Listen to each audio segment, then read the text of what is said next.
नमस्कार, मैं रवीश कुमार। क्या दिल्ली में राष्ट्रपति शासन लग सकता है? क्या दिल्ली की शिक्षा मंत्री आतिशी सिंह का यह दावा आधारहीन है? आतिशी ने पहले भी कहा कि दिल्ली सरकार को गिराने की साजिश हो रही है। कुछ दिनों के बाद मंत्री राजकुमार आनंद ने इस्तीफा दे दिया, विधायकी भी छोड़ दी, पार्टी भी छोड़ दी। तो क्या इस बार भी आतिशी का अंदेशा सही होने वाला है? इस वीडियो में हम यह भी बात करेंगे कि मोदी सरकार के 10 साल में सरकार गिराने और पार्टी तोड़ने के कौन कौन से नए तरीके आजमाए गए, और इस पर भी कि मोदी सरकार की शुरुआत ही राष्ट्रपति शासन लगाने से होती है, उसकी बात अब क्यों नहीं होती है?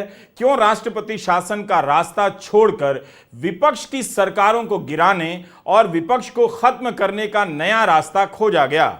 आखिर तक यह वीडियो देखिएगा, तभी आप समझ पाएंगे कि कैसे मोदी राज में विपक्ष की सरकारों को लंगड़ी लगाई जाती रही ताकि वे दौड़ते ही गिर जाएं।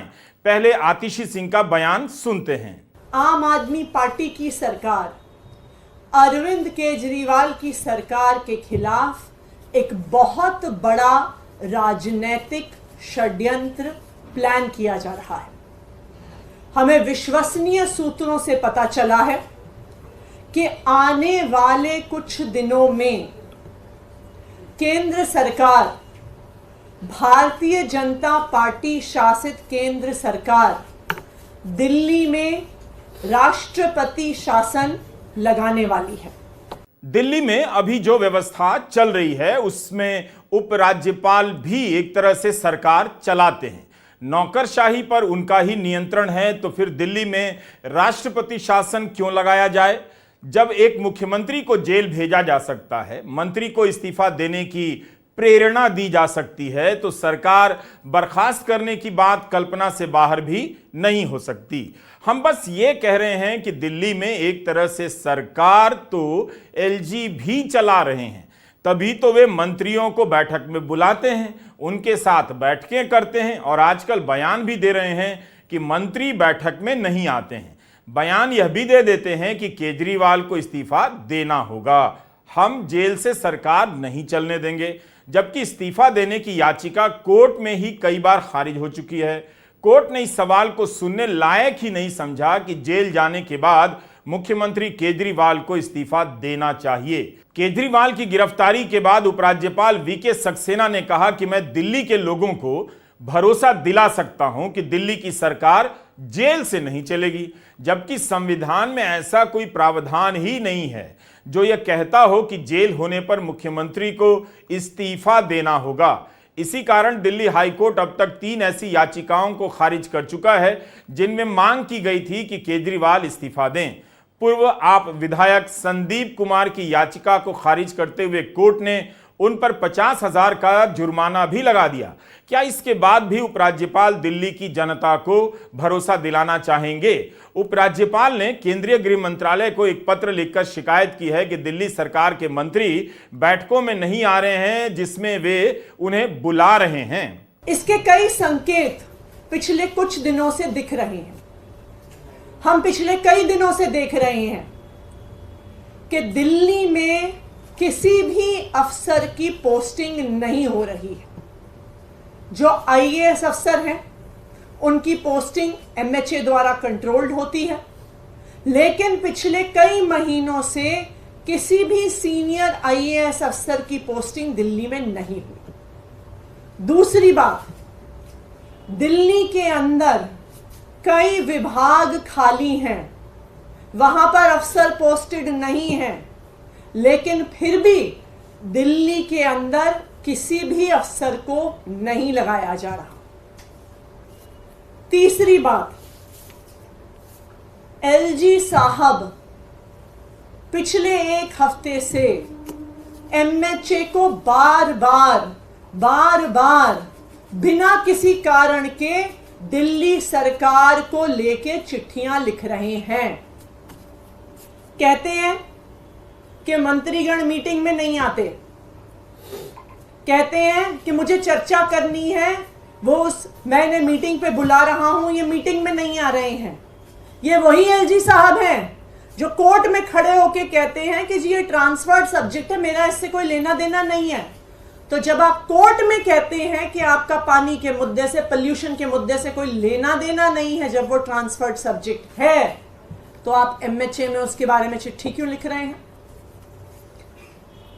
चौथा, दिल्ली सरकार के अफसरों ने मॉडल कोड ऑफ कंडक्ट का बहाना बनाकर किसी भी मीटिंग में आना बंद कर दिया है, चाहे वो कितने ही इंपॉर्टेंट मुद्दे पर हो। मोदी सरकार में राज्यपाल खुद को सरकार भी समझने लगे हैं।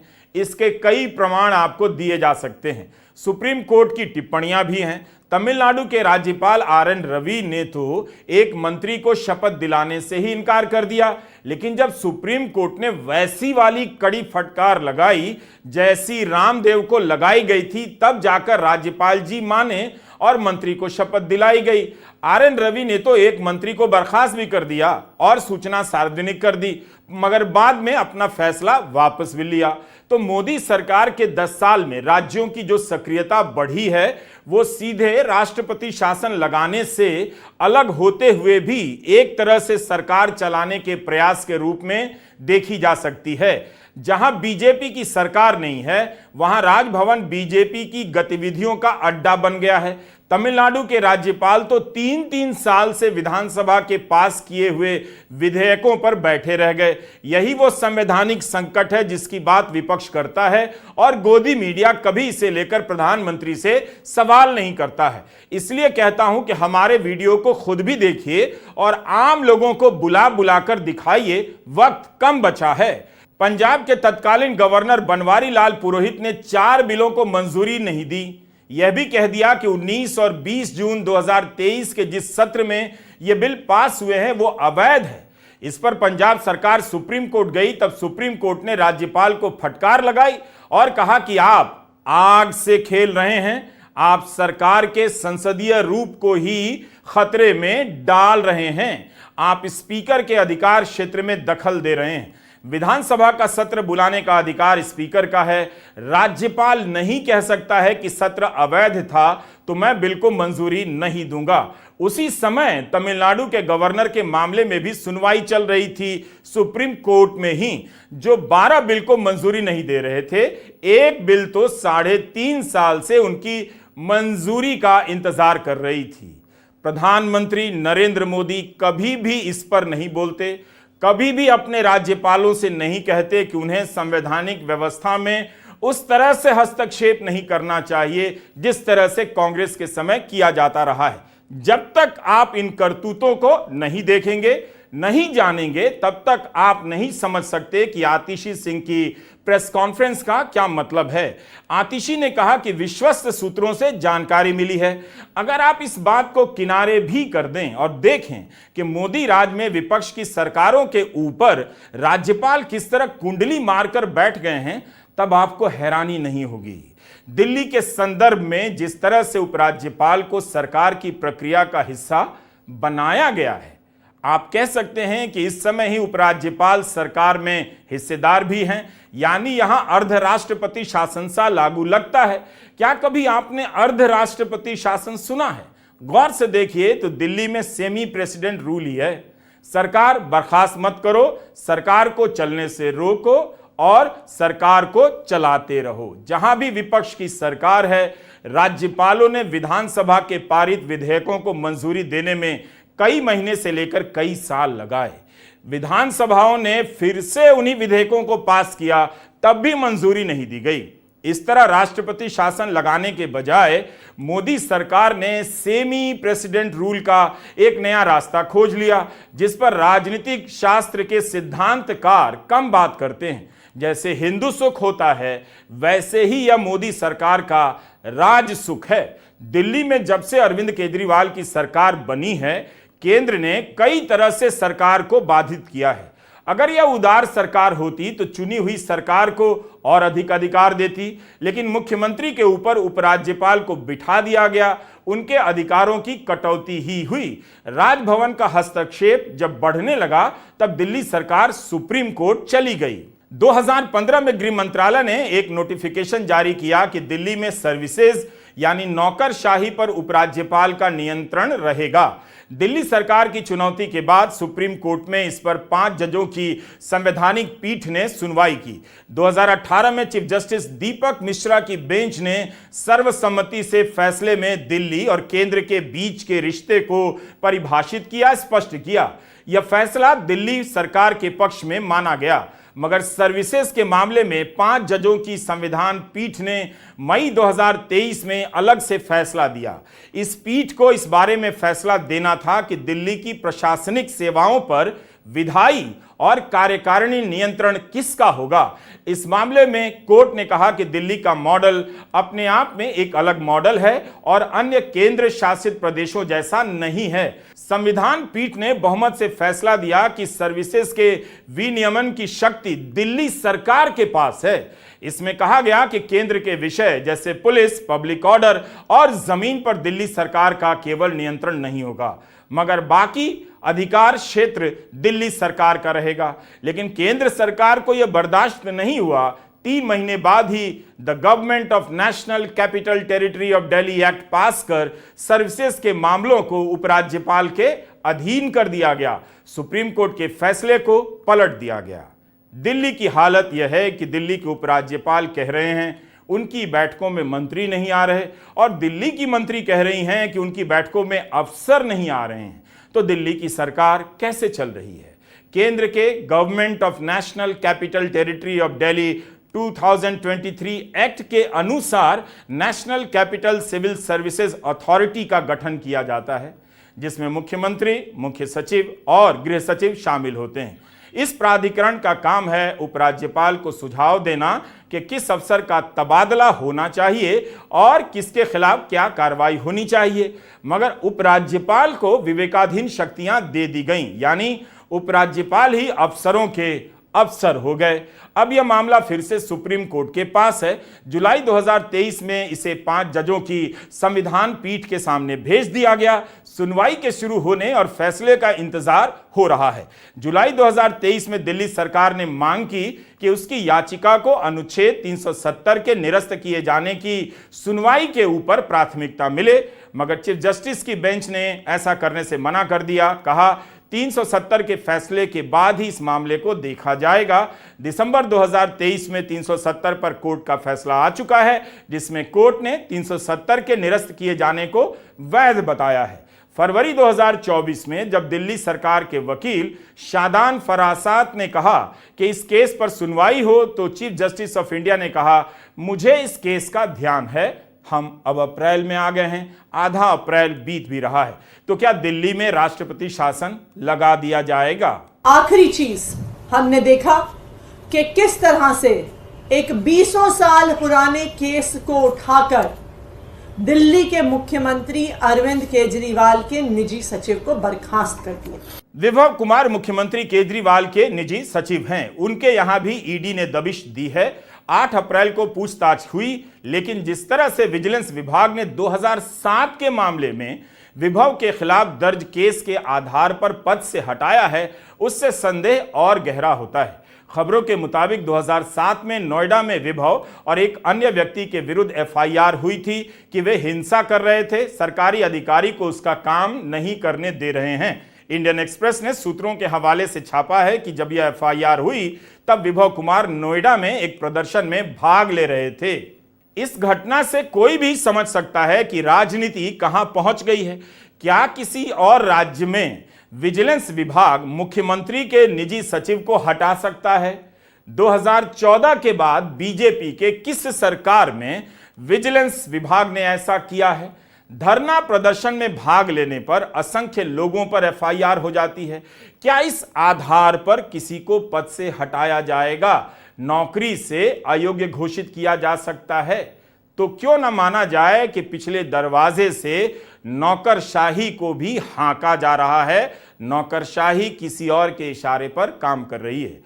अगर इस तरह से हटाया गया तब तो लोकतंत्र में लोकतांत्रिक प्रक्रियाओं में भाग लेना अपराध हो जाएगा। यही आपको समझना है।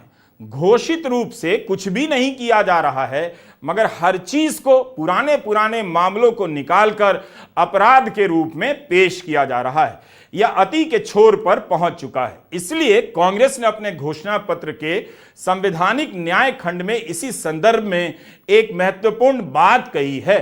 कांग्रेस लोगों के शांतिपूर्वक एकत्र होने और संगठन बनाने के अधिकार को बनाए रखने का वादा करती है।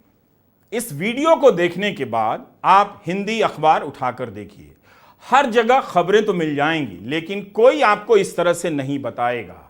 आतिशी सिंह कहती हैं राष्ट्रपति शासन लग सकता है, मुख्यमंत्री के निजी सचिव को विजिलेंस डिपार्टमेंट पद से हटा देता है।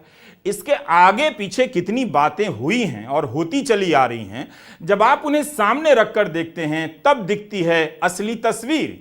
इसलिए अगर आप अपना भला चाहते हैं तो मेरी एक बात मानिए, हिंदी के अखबारों से अभी नाव और इसी वक्त दूर हो जाइए। इनकी खबरें इसी तरह लिखी जाती हैं ताकि आप कुछ भी ना समझ सकें और वर्षों तक इन्हें पढ़ने के बाद भ्रम में रहें कि अखबार के आप पाठक हैं और जानते हैं। अब हम आते हैं राष्ट्रपति शासन लगाने की बात पर। अभी तक हमने आपको बताया कि कैसे राजभवन के सहारे विपक्ष की सरकारों में बीजेपी राज सुख भोग रही है। राज्यपालों के हस्तक्षेप से लगता है कि सेमी प्रेसिडेंट रूल लग गया है। अब हम बताते हैं उन दो प्रसंगों के बारे में जब मोदी सरकार ने राष्ट्रपति शासन लगाया था। 26 जनवरी 2016 की पूर्व संध्या पर यानी 25 जनवरी की रात उस समय के राष्ट्रपति प्रणब मुखर्जी ने अरुणाचल प्रदेश में कांग्रेस की सरकार बर्खास्त कर दी, राष्ट्रपति शासन लगा दिया। 2016 में सुप्रीम कोर्ट की 5 जजों की संवैधानिक पीठ ने अरुणाचल प्रदेश में राष्ट्रपति शासन लगाने की प्रक्रिया को अवैध माना, कहा कि संवैधानिक प्रावधानों का उल्लंघन किया गया है। कोर्ट ने राज्यपाल के लिए हुए सभी फैसलों को रद्द करते हुए वहां कांग्रेस की सरकार फिर से बहाल कर दी। कोर्ट में मोदी सरकार की एक भी दलील नहीं टिक पाई। यह पहली बार हुआ था कि नई सरकार को हटाकर पुरानी सरकार बहाल करने के आदेश जारी किए गए।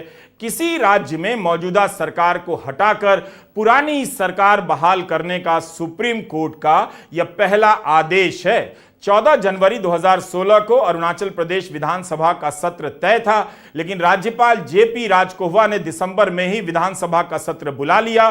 स्पीकर को हटाकर नया स्पीकर चुन लिया गया और केंद्र को रिपोर्ट भेज दी गई, जिस पर दस्तखत कर दिया प्रणब मुखर्जी ने।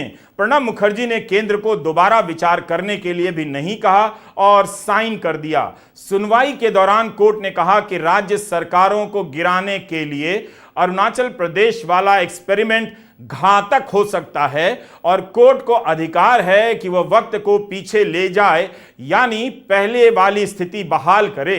कोर्ट ने सत्र को समय से पहले बुलाने के बारे में कहा कि क्या गवर्नर जब बोर होने लगेंगे तब एक्साइटमेंट के लिए वे विधानसभा का सत्र बुला लेंगे। गवर्नर का तर्क था कि उनके फैसले जुडिशियल रिव्यू, न्यायिक समीक्षा के लिए नहीं है। इस पर जस्टिस केहर ने कहा, यदि लोकतंत्र का कत्ल हो तो कोर्ट चुप कैसे रह सकती है। जस्टिस केहर ने कहा, यदि लोकतंत्र का कत्ल हो तो कोर्ट कैसे चुप रह सकती है। नई सरकार बर्खास्त कर दी गई और यह पहली बार हुआ जब सुप्रीम कोर्ट ने चुनी हुई सरकार को फिर से बहाल किया। कभी प्रधानमंत्री नरेंद्र मोदी इस पर बात नहीं करते हैं और ना कोई याद दिलाता है। सोचिए, नरेंद्र मोदी ने प्रधानमंत्री बनते ही 2 साल के भीतर यह काम शुरू कर दिया, जिसका अंजाम या व्यवस्थित रूप आज आप देख रहे हैं। लोकतंत्र का कत्ल आज भी जारी है, बस कत्ल का हथियार बदल दिया गया है। ईडी के छापे के डर से या छापे के बाद विपक्ष के विधायक सांसद कांग्रेस छोड़ने लगे, शिवसेना के विधायक शिवसेना छोड़ने लगे और एनसीपी के विधायक एनसीपी छोड़ने लगे। ईडी ने जिनके यहां छापे मारे उनके साथ प्रधानमंत्री मोदी फोटो खिंचाते हैं, वो अब बीजेपी गठबंधन का हिस्सा हैं। प्रफुल्ल पटेल के बारे में हमने आपको एक अलग से वीडियो में विस्तार से बताया है, उसे जरूर देखिए। ईडी ने कांग्रेस के डीके शिव कुमार के खिलाफ फर्जी केस बनाया। वे मनी लॉन्ड्रिंग के केस में गिरफ्तार भी हुए, जेल भी गए, मगर सुप्रीम कोर्ट ने हाल ही में उसे रद्द कर दिया। कर्नाटका, मध्य प्रदेश, महाराष्ट्र की सरकारें गिरा दी गईं अरुणाचल प्रदेश की तरह उत्तराखंड में भी यही हुआ। चुनी हुई सरकार गिरा दी गई। उस केस में भी सुप्रीम कोर्ट ने कांग्रेस की सरकार बहाल की थी। कहा था राष्ट्रपति राजा नहीं होता है, लेकिन लगता है अब राज्यपालों को राजा की जगह नया सामंत बना दिया गया है। सेमी प्रेसिडेंट रूल की अवधारणा को समझने की जरूरत है। ये बिल्कुल साफ है कि भारत के संविधान के तहत किसी सरकार की मेजॉरिटी होते हुए, किसी सरकार के पास जब उनके हाउस का कॉन्फिडेंस होता है तो राष्ट्रपति शासन नहीं लगाया जा सकता। 2016 में भी उत्तराखंड में जब राष्ट्रपति शासन लगाया गया था तो उत्तराखंड हाई कोर्ट ने फ्लोर टेस्ट ऑर्डर किया था और सरकार के पास फ्लोर टेस्ट में कॉन्फिडेंस मोशन सक्सेस होने के बाद राष्ट्रपति शासन के आदेश को खारिज कर दिया गया था। अरविंद केजरीवाल के पास दिल्ली विधानसभा में ओवरवेलमिंग मेजॉरिटी है। अरविंद केजरीवाल दिल्ली विधानसभा का ओवरवेलमिंग कॉन्फिडेंस एंजॉय करते हैं। तो मैं भारतीय जनता पार्टी को ये बता दूं कि अगर आप ये राजनीतिक साजिश करने की कोशिश करते हैं तो वो गैर कानूनी होगा, गैर संवैधानिक होगा और दिल्ली की जनता के स्पष्ट जनादेश के खिलाफ होगा। दिल्ली में सरकार की तरह कभी चली ही नहीं। हर समय इस सरकार पर छापों का खतरा मंडराता रहा। आम आदमी पार्टी के मंत्रियों के यहां जितने छापे पड़े हैं, इसके विधायकों के यहां जितने छापे पड़े हैं, अगर इसका 25% भी बीजेपी सरकारों के मंत्रियों और बीजेपी के विधायकों के यहां छापे पड़े होते तब मान लिया जाता कि एजेंसियां निष्पक्ष हैं। दिल्ली में राष्ट्रपति शासन लग सकता है या आतिशी सिंह का केवल आरोप हो सकता है, लेकिन यह तो आप देख ही रहे हैं कि दिल्ली की सरकार को कैसे चलने से समय समय पर रोका जाता रहा है। ये सारी बातें आम आदमी को समझने की जरूरत है। ये मुश्किल बातें नहीं हैं। इस वीडियो को दोबारा देखिए, 3 बार देखिए, 10 की बजाय 100 लोगों को दिखाइए, वो भी समझेंगे और आप भी समझ जाएंगे कि खेल किस तरह से खेला जा रहा है। नमस्कार, मैं रविश कुमार।